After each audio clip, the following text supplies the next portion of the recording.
और जब से उनके चरण में आया, उनका दामन थामा हूं, तब से आज मेरी जिंदगी की नैया पार हो गई है। मैं बहुत ही शुक्रगुजार करता हूं डोमन भैया का, उनके पूरे परिवार का। आज मेरे को इस भोथा गांव में, मैं बाहर से आया हूं ऐसा नहीं लगता। मैं आप ही के बीच का, आप ही के परिवार का, आप ही का भाई बहन बेटा हूं। अगर मान लो मेरे से जो भी मेरे बोलने में कुछ भी त्रुटियां होती हैं, कुछ गलतियां होती हैं, तो आप मुझे अपना बेटा, छोटा भाई, भैया जो भी समझ के मुझे मेरी गलती को क्षमा करें। एक छोटी सी स्टोरी बताऊं आप लोगों को। एक बार क्या होता है, एक बाप और बेटा दोनों मार्केट के लिए निकलते हैं। तो मार्केट निकलते निकलते, बेटा बच्चे लोग को बोल रहा हूं, हेलो आवाज आ रही है? सब उत्साहित है? हाँ या ना? एक शेर हो जाए उसके बता दो, बोलूं? इश्क में जीत के आने के लिए काफी हूं, इश्क में जीत के आने के लिए काफी हूं, और मैं निहत्था ही सही मगर जमाने के लिए काफी हूं। इश्क में जीत के आने के लिए काफी हूं, और मैं निहत्था ही सही मगर जमाने के लिए काफी हूं। मेरे बच्चे दिल खोल कर पैसा खर्चा कर, तेरा बाप अकेला कमाने के लिए काफी है।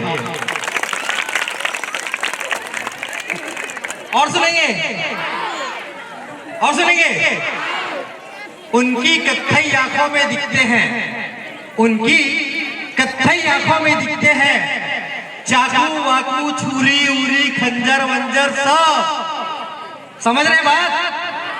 उनकी कत्थई आंखों में दिखते हैं चाकू वाकू, छुरी उरी, खंजर वंजर सब। और जिस दिन से वो मुझसे रूठी है, रूठे रूठे से लगते हैं तकिया वकिया, चादर वादर, बिस्तर बिस्तर सब। ताली की बजाओ। अरे मुझसे बिछड़ के वो भी कहां पहले जैसी है, अरे मुझसे बिछड़ के वो भी कहां पहले जैसी है।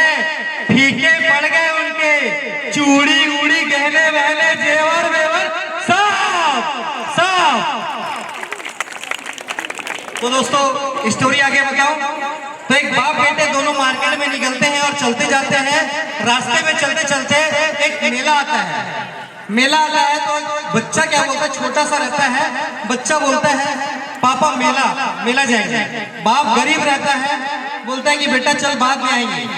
बच्चा जिद करना चालू करता है, चल बोलते हैं मेला चले जाते हैं। और बच्चा बोलता है पापा मेरे को फुग्गा लेना है, मेरे को मिठाई लेना है, मेरे को चॉकलेट खाना है। बोलता है बेटा मेरे पास पैसे नहीं है, चल बाद में आ जाएंगे। फिर बच्चा तो जिद्दी रहता है, बच्चा फिर बोलता है पापा मेरे को झूला झूलना है। बोलता है नहीं। बाप के सामने, मतलब बच्चे के सामने वो बाप एकदम नर्वस हो जाता है। क्यों? क्योंकि जेब में पैसे नहीं रहते।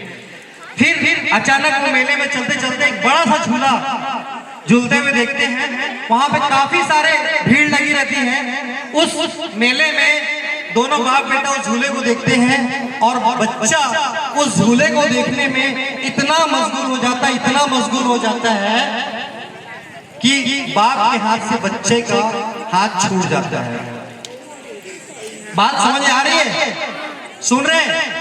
बहुत ही पते की बात बोलने जा रहा हूं। बच्चा और बाप का हाथ छूट जाता है, बाप कहीं और चला जाता है, बच्चा कहीं और चला जाता है। बच्चा रोना चालू कर देता है।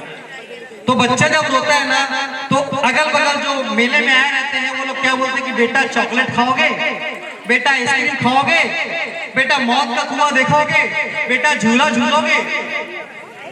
बात समझ में आ रही है? कौन बोल रहा है? जो मेले में आए उन लोग बोल रहे हैं। लेकिन वो बच्चा जब रो रहा था तो उसको एक ही बात समझ में आया कि मेरा बाप मुझे चाहिए। उस समय वो सारी चीज उसको फ्री में मिल रही थी। क्या वो फ्री की चीजें लेना चाहता था? नहीं, उनको क्या चीज की जरूरत थी? पिताजी की। दोस्तों इस दुनिया में कोई भी चीज फ्री में नहीं मिलता। दुनिया में हर वो चीज की कीमत चुकानी पड़ती है, चाहे आप एक चपरासी बन लो, चाहे आप एक IAS कलेक्टर बन जाओ, यानी कि दुनिया में हर वो चीज की कीमत चुकानी पड़ती है। तो दोस्तों, इसी में एक छोटा सा बात बताऊं। कुछ समय पहले हम कहा करते थे कि साईं इतना दीजिए जामे कुटुंब समाए, साईं इतना दीजिए जामे कुटुंब समाए, और मैं भी भूखा ना रहूं और साधु भूखा ना जाए। सुनते थे, सुनते थे। आज थोड़ा सा जनरेशन बदल गया है, अपन 21वीं सदी में कदम रख चुके हैं। आज की जनरेशन यानी कि मेरी सोच क्या बोलती है कि साईं इतना दीजिए जामे कुटुंब समाए, साईं इतना दीजिए जामे कुटुंब समाए, और मेरी जिंदगी तो कटे ऐसे 7 पीढ़ी बैठ के खाए। मेरी बातें समझ में नहीं आ रही है? आ रही है? छत्तीसगढ़ी नहीं आता मेरे को, बोलूं? छत्तीसगढ़ी बोलूं?